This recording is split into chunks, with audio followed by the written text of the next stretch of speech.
episode of the Best Book Club. I'm your host, NeufAtora, and this is the podcast where I discuss the best stories with the best minds in the community. This will be another solo episode, and this time I'll be discussing Unbalance X Unbalance by Lim Dahl Young, a manhwa about a high school student attempting to make his new homeroom teacher fall in love with him, learning along the way what it really means to be a man and the necessary sacrifices to achieve one's desires. There's a little housekeeping to take care of before I dive into this absolute masterpiece. This is a very ecchi manga, but it doesn't ever become full on hentai in the main series, so if very heavy innuendos and highly charged sexual scenarios aren't your thing for whatever reason, I'd say this manhwa isn't for you. There'll be multiple times where I'm discussing manga and manhwa as a collective, so rather than say manga and manhwa every single time, I'm gonna combine it into manhwaga. Yeah, it sounds a bit ridiculous, but it's better than hearing manga and manhwa 50 times. One more thing, for anyone not aware, a manhwa is different from a manga in that manhwas are Korean based and mangas are Japanese based, so culture, references, tropes, all that will be different from mangas, but there will be some crossover. With it said, let's get started. So, to give a little background on my experience with this manhwa, I first found it when I was browsing a bunch of random websites looking for really good manga to read years back, before I even knew manhwa existed. Eventually, I came across a list some user had posted on a forum site, and that list had been split up between normal and ecchi manga, with Unbalance x Unbalance in the ecchi list, which I'll be calling U squared from now on. At the time, I had no idea what ecchi was, and had just started to recognize common tropes in manga, having read only a small handful of massive hits like Bleach, Fullmetal Alchemist, and Dragon Ball. Since I really wasn't sure what kind of manga I liked yet, I decided to give it a try. And once I found a site that had scans for it, I spent the next multiple hours reading it end to end and loving every second. Within the first chapter, I was fully on board, and everything that happened after just increased my enjoyment. It was the first piece of Asian media to make me feel strong emotions, and the ending still gets to me after so many rereads. Basically, I absolutely love U Squared. It's one of my top 5 manhwaga of all time, right up there with Fullmetal Alchemist, Bleach, Inuyasha, and Nanenkaru. So much raw humanity is captured in this 82 chapters. The characters always feel real and grounded, especially whenever the protagonist Myung Jin Ho's desperation and pure innocent desire force themselves front and center. No matter how I feel about any individual character, they're all extremely engaging in different ways, filling critical roles that give U Squared a very balanced cast. While the body types might be pretty homogenous, the character arcs and characterization for each stand apart, and some mirror each other in beautiful ways. And honestly, so much of this manhwa feels like poetry to me. It never goes crazy on the typical romance tropes in this kind of work, just using them enough to really drive home specific emotions. Now, to get into the actual story, the first interaction between Na Ha-young and her friend honestly seemed like it could have been something someone from the community could have written with how far we've come in our writing. It's very expository dialogue, but comes across natural enough that it's not immediately glaring. Looking at the manhwa as a whole, I'd say the opening is probably the weakest point, and I'm specifically talking about the very opening interaction, nothing after Jinho comes into the picture. Once the premise of a beyond ordinary teacher student relationship is established, things start rolling, and it does not stop until the very end, taking readers on such a roller coaster of emotions and experiences. And really, U Squared is an experience, not just a manhwa that you casually read. It might be limited to black and white two dimensional pages, but the journey that you go on with Jinho and Ha Young over these 82 chapters fully encompasses a range of humanity that I've been extremely hard pressed to find anywhere else. In chapter 1, I have to agree with Ha Young about the money Jinho used from her wallet. The Infinity Studios translation says 10,000 won is around $10, and even if Jinho only took maybe $7, it really dilutes the good deed of returning her wallet and cell phone if he's taking a reward before returning the lost items. It's honestly a perfect way of showing Jinho's rashness and how he's so quick to leap before looking in situations, which is Ha Young's first impression of Jinho and makes it completely understandable why she'd be so guarded around him initially. She has an unwavering sense of justice, for better and worse. And this little interaction shows that when she's detached emotionally from something, she's able to see the truth so clearly, which builds up nicely to how she flounders when emotionally invested. I'm not sure why, but I love the method of showing time passing in manhwaga by he having either the same panel or a slightly altered one fade out in each successive panel, or each panel gets smaller. And really, the overall usage of each panel and space on the page is just spectacular. I think a part of it comes from my love of stories utilizing meta aspects of their narrative, and panels are something unique to this format. Most writing is stuck to taking the form of just words on a page, but with comic style writing, you can also use the way panels are laid out as a fantastic method for showing and not telling. If you want to bring something into focus, you can do a large panel or a full page or double page spread, and that conveys the importance of whatever is contained in that panel or page. If you want to build tension, you can put down a bunch of rapid panels. There are so many ways to utilize this extra tool, and I love how U Squared capitalizes on that. Now, going back to Hai Young's sense of justice and righteousness, once you get farther into the story and get a better understanding of who Hai Young is, you realize that it's just a barrier she puts up to protect herself from feeling betrayed and abandoned by a man again. It's a lovely showcase by Dal Young of how a single event in childhood can have such a huge impact on who we become when we grow up. And with how Hai Young's dad only appears in flashbacks and once in a phone conversation with her sister, you're able to get the full experience of witnessing Hai Young attempt to grapple with this boy she can't figure out on her own. Interestingly, this mirrors Jinho's own defensive mechanism of confrontationally asking questions. Jinho is a type of character who I'd probably end up hating in real life, but love in fiction. The kind of guy who's stubborn to a fault, always has to have the last word. Basically, someone filled with teenage angst and trying to come to terms with the world. Hai Young has every right to metaphorically flay him with all the shit he says to her, like commenting on her underwear choice in a very arrogant and know it all way after he walked in on her in the bathroom. And this becomes a consistent through line for his character, voicing his thoughts in a very confrontational manner. It paints a picture of someone trying to force the world to make sense and fit within their rules. Someone who's had constant scrutiny aimed at them for a very long time, and never in a positive way. So the only reaction that makes sense with all this pressure and stress is to fight back. Jinho is always ready for a fight, flaring up at the slightest indication, which makes me think it's an automatic response of intimidation to try and scare off whoever's coming at him. Yet, more often than not, it ends up having the opposite effect, where the confronted character swings back in a more painful way. Jisoo is one of the secondary characters, and her story is actually pretty tragic.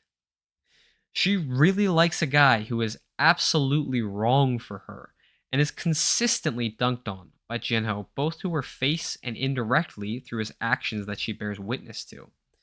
When Jinho took Jisoo to the private movie room, there was a pretty overt hint that Jisoo is naturally pretty submissive, so the only reason I can see why she would still like him is because of his very domineering personality. She initially became attracted to him when he helped her create a bunch of paper flowers for a celebration for the teachers, and so she was able to see a very kind and caring side of Jinho unintentionally. I could see that lasting for a little while, but after getting closer to him and being exposed to his natural personality, how he often offends her in some way, I'm surprised she still holds on to any feelings for him. It could come down to the fact that they spend 6 days a week together for school, and yeah, Korea does have 6 day school weeks. Uh, at least at the time of that writing. I did look into it a little bit more, and it seems like they might have increased. They might have given all Saturdays off. But I mean, having that close proximity makes it a lot harder to move on from a crush. Jinho openly calls her a kid in chapter 17 after he invites her to his house for dinner, and is shown to call her a nerd and geek in his thoughts. So, despite her very obvious outward affection towards him, he just sees her as a child and not worth a second glance in a mature way. Her ambition to become a politician in the end is a nice consistency, but it shows that she's still hung up on Jinho and not realizing what she really needs to do, which is move on from him. Putting a law into effect that prevents teacher student relationships is all well and good, but it clearly comes from a place of personal hurt and vengeance. Her decision to put such a law into place also reveals just how integral social standing is to this society. If Jisoo is looking to put into place some kind of law like that, then there must not already be one in place. So the only thing that was realistically ever actually holding Jinho and Hayoung back was their fear of how they'd be viewed by those around them, which is such a stifling way to live, in my opinion. It also opens the door for the possibility of other teacher student romances that could have already happened or be happening at that moment. And I, for one, would really enjoy a trip back into this world through different characters. Nana and Kaoru does this really effectively through having Kaoru essentially mentor someone brand new to BDSM, and we see their side of that subplot for the few chapters that exists in that manga. You get a short jaunt into someone else's life and relationships while staying true to the overall narrative, and the world feels so much more real and expansive without the need for a whole multi chapter dedicated storyline divorced from the main one. In fact, the little morsels of detail around Heechul's feelings for Jisoo could have made for a fantastic side story running alongside Jinho's. I'll go into this more in depth later, but Heechul is a great mirror for Jinho. Just looking at the relationships both have with Jisoo, Jinho is constantly exposed to her on a daily basis, while Heechul has only ever had one interaction with her. It's not fully clear if Heechul actually has feelings for Jisoo, but he at least has some affection for her and holds her in some kind of special place. This makes for a nice contrast, showing how Jinho could have ended up actually liking Jisoo if he'd never becomes friends with her, and just seen her from afar after having a very sweet exchange. I do really like that Heechul is revealed to have some kind of feeling for her, since it gives some much needed depth to his character, so readers can care about him. But it never really goes anywhere, and he disappears from the story not long after he's introduced, which is kind of a shame. I would have liked to see him try to approach Jisoo and possibly be more friendly with her, which could have revealed a much softer side to him, which could have made for a nice mirror of how Jinho approaches Hai Young. But I guess it'll never be. Hai Young takes Jinho out to dinner early on as repayment for finding her phone and wallet. And she later says that teachers will sometimes treat students to dinner if they take up the position of school beautification manager, which is a little wild to think about in the context of American society. Teachers could never get away with taking individual students to dinner here. It would have to be something like a class field trip, and everyone stops at the same time at a mall food court. Education in general is given a lot more prominence in Korea than in America, to say the least, and teaching seems to be held as a very pure and noble profession to go into. You do get that in America, but it's tainted by however many scandals that arose from corruption and abuse of authority. I do kind of like that teachers in Korea are able to be a little more hands on. They carry a lot more respect, and it seems like they respect the position, which makes it a lot easier for teachers to be excited about what they're teaching and easier for students to engage with the material being taught.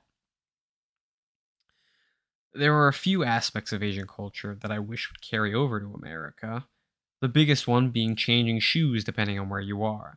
If you enter someone's house or a school like that, you have a different set of shoes or slippers you wear inside that building, which makes complete sense to me. Shoes go through so much dirt and grime on a daily basis, and they can get worn down if you only use one or two pairs. So I am 100% behind putting on different shoes, especially if it's socially acceptable to wear legit slippers in professional environments. When I was a teenager, I exclusively wore slippers everywhere, even after getting a job in a kitchen. My feet were so comfortable, and they're so easy to slip on and off if your feet get hot or whatever. In chapter 11, Young Ik, one of the members of the movie production club, likens Jinho to an evil god who always gets what he wants. And that's got to be one of the most accurate statements in the entire manhwa. It feels a little meta, like he's referencing Jinho as the protagonist, and so because the story revolves around Jinho, everything will go his way. Of course, it helps that Jinho comes from a very well-off family, so he can be a lot more reckless with his actions, knowing his dad will be able to get him out of whatever he's gotten himself into, which is something that Youngi actually points out when trying to talk Jinho down from confronting Hee Chol for beating up Youngi.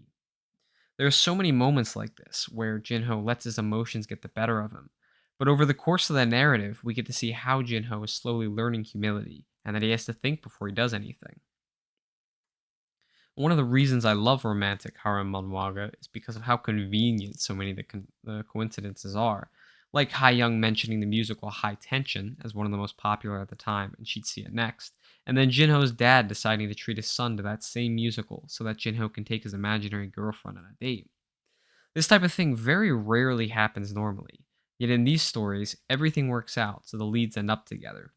It's basically the same thing that happens in any Hollywood romance movie. Speaking of Jinho's dad, the few times he appears are enough to understand just how intense and overbearing he must be to everyone around him. The two relationships we see the most of from him are with Jinho and Ji-sun, Jinho's aunt who he lives with, and both are always on tenterhooks when he's in the room. Jinho may be a loudmouth who's always ready to scrap, but as soon as his dad walks in, he's sitting very politely and nervously looking down at his lap. Jinho's dad is a perfect example of Dal Young fully understanding how to write compelling characters, as he appears in less than a handful of chapters, yet commands such a screen presence anytime he shows up. For him to be the way he is, I can only imagine what Jinho's grandfather must have been like. A lot of this might have come about due to the complete absence of any mother for Jinho. Nothing is ever explicitly stated as to why she's not around, but the fact that Jinho's dad never brings it up makes me wonder if it was some kind of intense separation, and in his distraught emotional state, he decided he needed to raise Jinho to be strong and independent, causing him to be a lot firmer with his parenting. Despite how hard he is on Jinho, he shows a choice few moments of openly caring for his son, and those tiny moments are what really make him feel realized. Jinho does mention his mom in a very casual way, thinking about her while walking back from a convenience store and wishing she was there to make him food. The way he thinks about her, along with a single panel we ever see of her, makes me think she's a very eccentric person who's hard to get along with, and I wish we'd seen anything else for her. Jinho doesn't seem all that attached to his mom, since as soon as he pictures her, he realizes he'd rather have Ji-sun back from her business trip instead. Da Young's exploration of Ha Young's growing attraction towards Jinho is so incredible to witness. She was so driven in her career and by the memory of her father's betrayal that she pushed aside all intimate emotions and relationships, burying herself in her ambition. It's brought up multiple times that Ha Young's mother was also a teacher, and Ha Young compares her journey to her mother's a few times. And it's interesting to look at Ha Young as having experienced her father seemingly abandoning her, so she automatically starts gravitating towards her mom. Every flashback we see of Ha Young is some memory of her dad, and they're always emotionally charged. Yet any time she thinks of her mom, it's something to do with her job, something a lot more emotionally detached. It could be said that Ha Young initially idolized her dad, and then upon him leaving, changed tack to her mom out of spite, but there's not really any evidence for that. She might have gone into movies had her father stuck around instead of teaching. Ha Young's developing feelings for Jinho are captured so naturally, going from outright disgust and contempt to being actively jealous of him spending time with Jisoo briefly on their hike during the club trip. She even recognizes that Jinho basically does whatever he wants, and she's been enjoying every second of it because of the rare moments where he shows his mature side. These are the moments I love the most in romance manhwa. Moments of introspection from love interests and leads that show them fully reveling in their emotions and being fully aware of it, but at the same time also not recognizing it or openly acknowledging it. I also love the irony in chapter 16 of Jinho and Ha Young shaking on starting anew with a good teacher student relationship after just having a legitimate date that also almost definitely goes over the line. The double page spread of the actual handshake is fantastic as well, showing that the two are the same height and so are now metaphorically on the same level. They've started anew as equals this time instead of teacher and student, which is where they were actually before. If any other student pulled a fraction of the shit that Jinho gets away with, Ha Young would absolutely be all over them, tearing them a new one. But Jinho is special. The rules of this universe work to accommodate him. And this is even brought up by Jae Kyung, who says he's got a mysterious power to sway the heart of any woman. Given the context of her saying it to Ha Young after they're both fully aware of the other's attraction to Jinho, It could be her just saying it despite Hayoung and indirectly say Hayoung is nothing special. Jinho can just find another random woman anywhere. Ultimately, I freaking love the symbolism on it on display every single page. Caroline also says this to Hayoung, though it's clear at this point that it's something Caroline believes is actually true after having experienced it herself. After only a few interactions with Jinho, she feels herself being swayed by him, despite her self-imposed mission to irritate Hayoung by making Jinho fall for her. I'm so conflicted on how I actually feel about Jae Kyung. On the one hand, she's a very controlling and manipulative person, even willing to go so far as to fake a mental illness to try and keep Jinho tangled in her web. On the other hand, there's a small handful of instances where she shows her good side, like buying her little brother a toy car because the other kids in his class make fun of him for not having a dad. Because her negative side is featured much more heavily, I have to lean towards not liking her, but she's still written just as well as any other character. She wants to be in control of her own little world, the puppet master forcing all these pawns to dance for her amusement, but she's forced to reconcile with the reality of her situation, alone and away from home, loneliness being very foreign to her. She's used to having men fawn over her, especially Jin-ho, and because of this, she's come to take that affection for granted. It's only when all that is taken away does she realize who actually cared for her, and by that time, it's far too late for her to do anything about it, no matter how hard she tries. And that's such a core part of the human experience. Learning to live and let live, cherishing what you have while you have it, these are some of the biggest lessons for anyone to learn, and far more often than not, people learn them too late.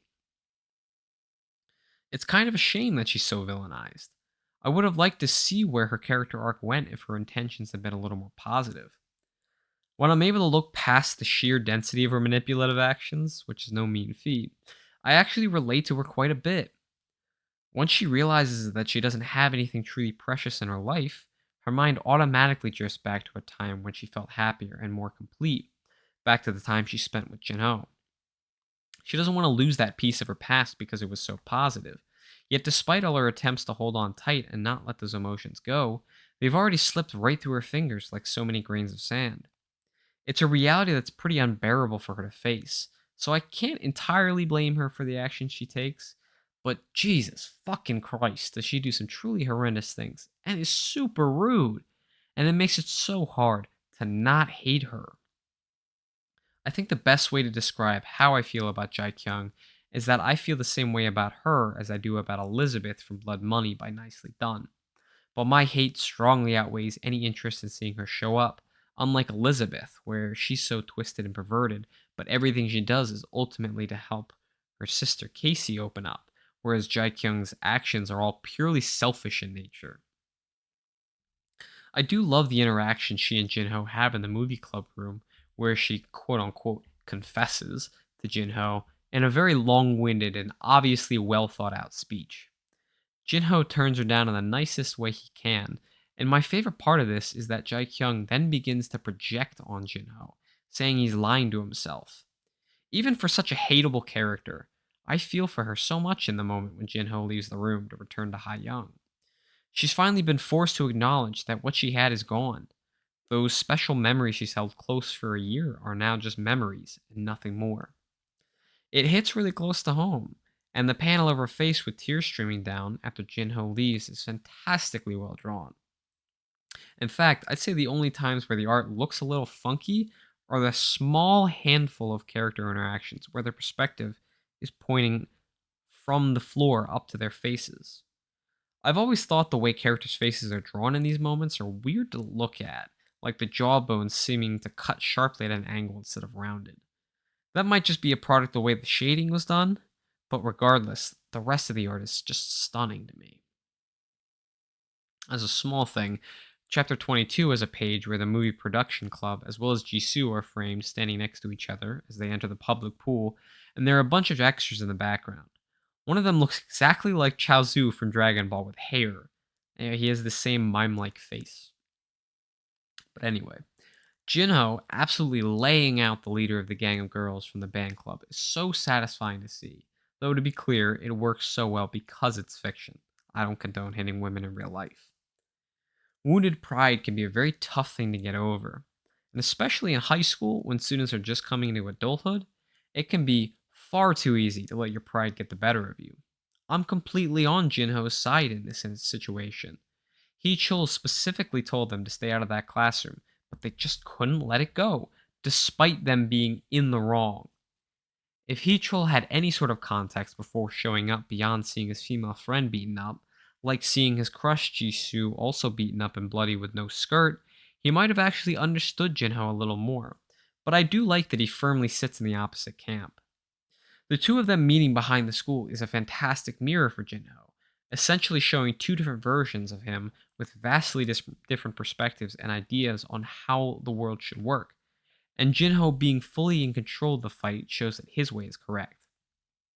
Heechul does say later on that he learned it was his friend's fault, but it's done in such a passive tone that it's hard to believe it's the same person who holds a memory of Jisoo in his heart. I love Ami's subplot and characterization, and I'm not entirely sure if that's how you pronounce it, but it sounds right to me. U Squared follows a lot of the tropes of typical harem romance manhwa, where most of the major female characters have some level of attraction towards the male protagonist, no matter what happens, usually only increasing even in circumstances that would normally decrease it or entirely erase any affection. Ami differs greatly in this by diverting the flow of the world from centering around Jinho to focusing on Ha Young for a little.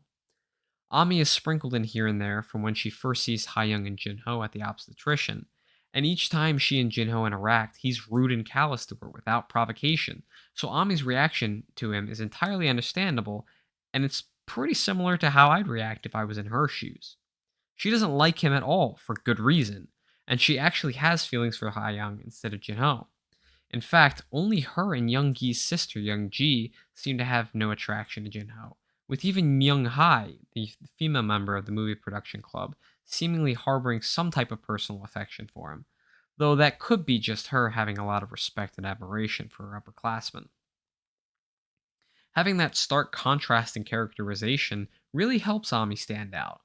And when reading the story and paying attention to those tiny details, my entire perception of Ami changed. She only becomes the focus of any panel when she's being portrayed or coming across as an antagonist. Yet there's plenty of evidence to show her being justified in her actions when she's finally confronted by Jinho and makes him kneel. I cheer for her in that moment because someone is finally teaching the arrogant little shithead some humility, something he's been lacking sorely for a long time. It's honestly a shame, in my opinion, she's never given a chance to shine on her own, being relegated to a thorn in Jinho's side. And that's unfortunately a product of the universe revolving around the protagonist and making sure the story works out in his favor. Jinho's advances on Young come across as innocent and from a pure place, whereas Ami's advance is portrayed as twisted and immoral. It's also a nice little detail that she does kind of become Jisoo's friend, pushing her along and challenging her in a similar way to how Young Gi does for Jinho, but in a much more blunt fashion. Her advice is very well meaning, but cuts straight to the core in a very off putting way. There's another really great little moment showing Jinho's thoughtful and caring side in chapter 52, where he's the first person in the entire manhwa to mention Young Ji, even before Young Gi. Caroline has started trying to go after Jinho, and so she suggests to him that they take a trip during the school's anniversary, since they get an extended weekend. Caroline gloats to Ha-young about the trip and specifically mentions Jinho, so Ha-young decides to set up a club trip to keep Caroline away from Jinho, though it really is just jealousy. Jinho mentions to Young-gi that Young-ji could come on the trip, since she also has the same amount of time off from school, and that's such a lovely thing for Jinho to suggest. It's moments like these that show what a kind heart he has, and then each time it's followed up by him being rude or obnoxious. And this constant pendulum swing between extremes of emotion is a big factor in why Jinho is such an enjoyable character. Chapter 53 shows that Jinho understands why Young-gi is such a good person to have in his life, recognizing that Young-gi will tell it like it is with no veiled words, which essentially amounts to him calling out Jinho on being a jackass when he needs to hear it, even if he doesn't want to. Young-gi is a perfect example of a foil to the protagonist. He balances out Jinho's brash and hot tempered manner in a very soothing way, but always has Jinho's back when Jinho might be in trouble. I love the comedy of manhwaga, and it typically comes from the team who originally created the story. But one thing that made me laugh out loud was the choice of sound effects for insect noises in chapter 54. I read the KMTS fan scans online, and it literally goes chirp, chirp, chirp, fucking chirp, chirp, chirp, chirp, chirp on one page, and then chirp, chirp, chirp, more fucking chirp on the next. That really got me. Honestly, Caroline saying that Hyung's greatest weapon is her chest in Chapter 69 is a little ridiculous to me, since every single major female character has the same size. Hyung, Jisoo, Caroline, Ami, Jaekyung, literally all of them have enormous boobs. And that is a very typical thing in romance harem manhwaga, so I really don't get why Hyung's is pointed out as so much better than anyone else's.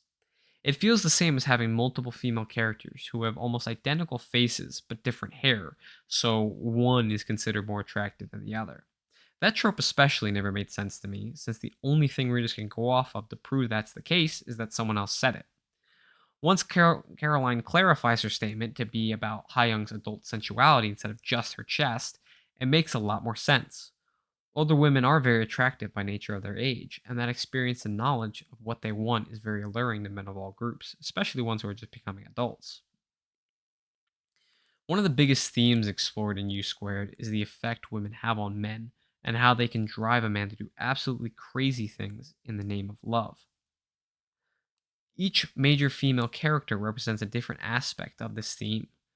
Hai Young represents the true love, one which is forged through many trials and can only be attained by overcoming many obstacles. Jisoo represents the idealized love, one which is destined to remain a fantasy because the two aren't compatible on a fundamental level, and neither can see the other for who they truly are. Ami represents the perverted love, one which in the case of this manhwa is only perverted because of how it's portrayed and the way characters react to it, but which is entirely one-sided and immoral. Caroline represents the fleeting love, one which could never come to pass like the idealized love, but has the power to realize it where the other can't. Jae Kyung represents the twisted love, one which isn't real love at all, but is actually just manipulation and the need to control their partner. So now for the ending. Hans Gutherson has talked a few times about how much he loves the ending to Blood Money, and I feel exactly the same way about the ending to U Squared. It perfectly wraps up everything that happened before. Is it unbelievably cheesy? Yeah, absolutely. Do I care? Not at all. In fact, I love it more because of how cheesy it is. The entire story is centered on Jinho attempting to seduce Young, and Young fighting back with everything she has, though that fight does become pretty paper thin as the narrative progresses.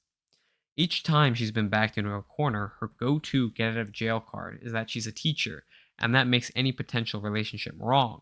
So, leaving the series off with her making an advance to stay with him at the hotel while they visit England, and the line, the teachers are on break, is perfect. There really isn't another word for it. U squared works so well in part due to the will they won't they dynamic. And just like Jim and Pam from The Office, Doll Young doesn't stretch it out unbelievably just to continue the story artificially.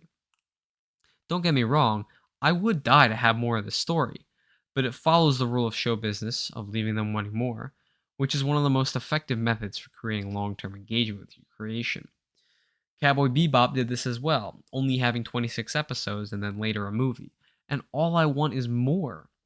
That anime has the legit best story I've ever had the pleasure of experiencing, any that I've ever experienced.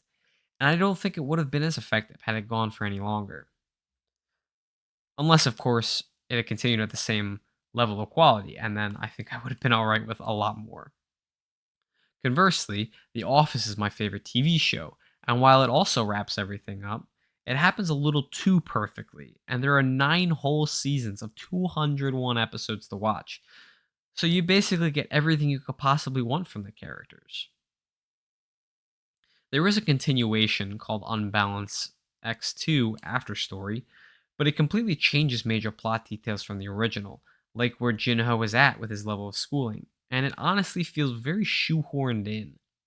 The ending of U Squared shows that Hyung resigned from teaching, yet she somehow mysteriously and miraculously was able to get her job back easily, and Jin-ho was able to come right back into school, though we never find out if he actually dropped out or was simply taking a vacation, so that could possibly make sense.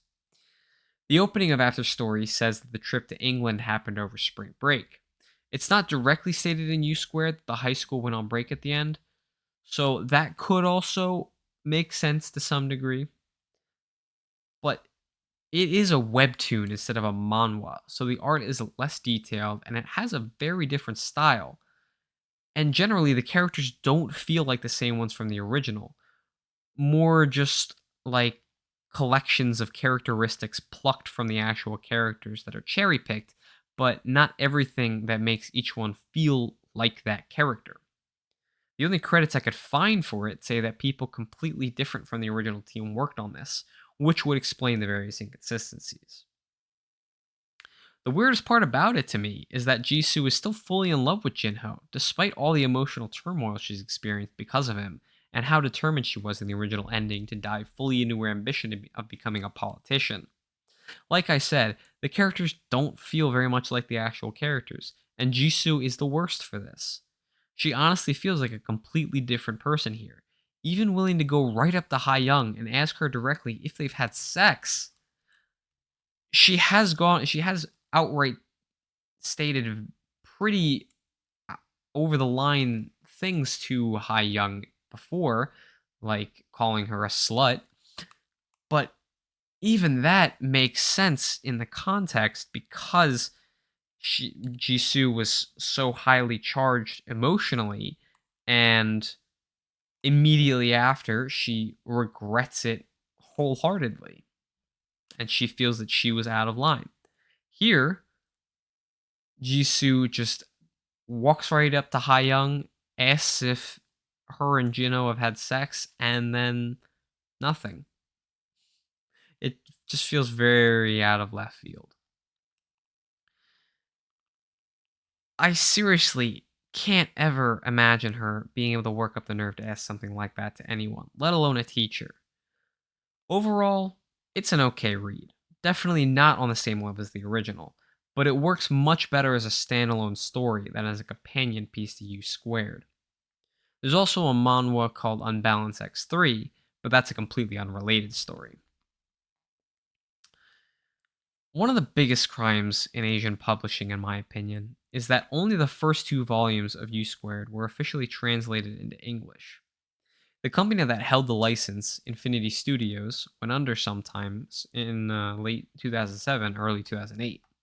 The second volume has a teaser at the end saying to keep an eye out for volume 3 in spring 2008, so they had plans to publish the entire series. And every time I remember U Squared was going to be fully published in English, I get so frustrated because it's been 16 years since that second volume, and the series itself was never the most popular, so it's very hard to imagine any company would want to pick it up. I've actually emailed multiple publishing companies that publish similar material, but so far I haven't had any luck. The one ray of hope I still have is Faku, the publishing company who, at the time of recording, are currently releasing an insanely high quality translation of Nana and Kaoru, and I'm really happy at least one of the titles that's been missing over here is now being released. So overall, I absolutely love this manhwa. The growing romance between Jinho and Young is wonderfully paced. Each character feels real. It doesn't needlessly drag out events to fill space, and the usage of panels is extremely effective, with the exception of a couple odd upward facing shots. And that's just it's just a handful of the aspects of this manhwa that I absolutely love. It's so well done. It is a masterpiece, in my opinion. It's one of my top 5 favorites in Asian media, and I hope you get as much enjoyment out of U Squared as I do every time I read it. Anyway, that's the end of this much shorter episode. If there's anything that you'd like to hear me discuss, or if you'd like to come on for an episode, leave a comment or send me a message on DeviantArt, Lucky Fetish, Discord as NeufAtora. Thank you for listening, and I'll see you on the next episode of the Best Book Club.